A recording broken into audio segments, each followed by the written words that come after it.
Bismillahirrahmanirrahim. Değerli kardeşlerimiz, malumunuz biliyorsunuz Afrika'daki Şehit İsmail Haniye Camisi'nin hisseleri dolmuştu. Fakat biz buraya geldik, fikrimizi değiştirdik.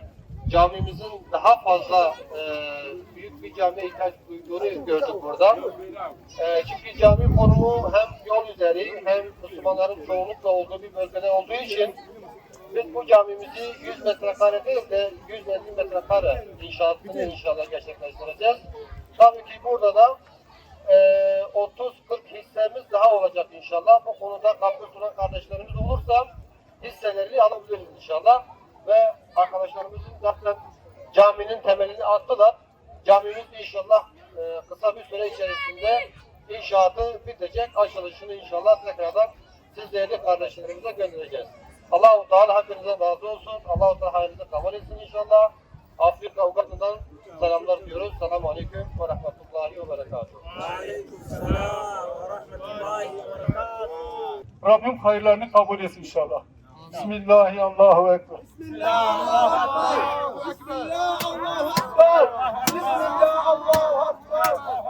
Bismillahirrahmanirrahim. Allahu Ekber. Bismillahirrahmanirrahim. Allahu Ekber. Bismillahirrahmanirrahim. Allahu Ekber. Bismillahirrahmanirrahim. Allahu Ekber. Bismillahirrahmanirrahim. Allahu Ekber. Bismillahirrahmanirrahim. Ekber. Bismillahirrahmanirrahim. Ekber. Selamu aleyküm ve rahmetullahi ve berekatuhu.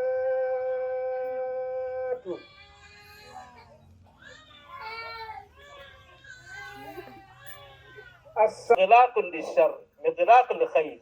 Era okubawo kwabwe baigalawo birungi kuyita gye tuli.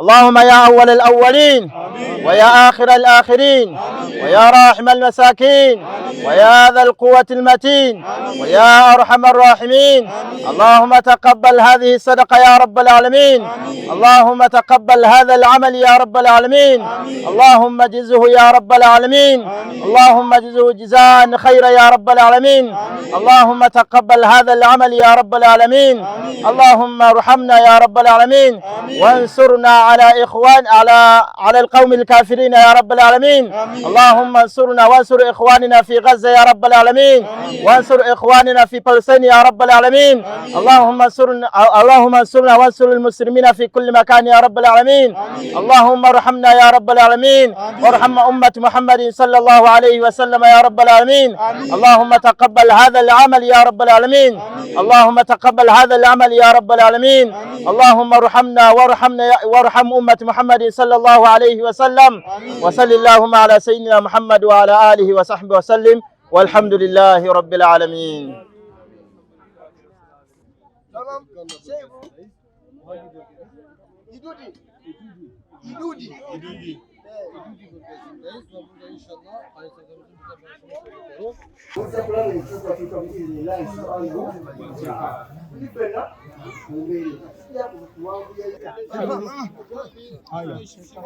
Okay.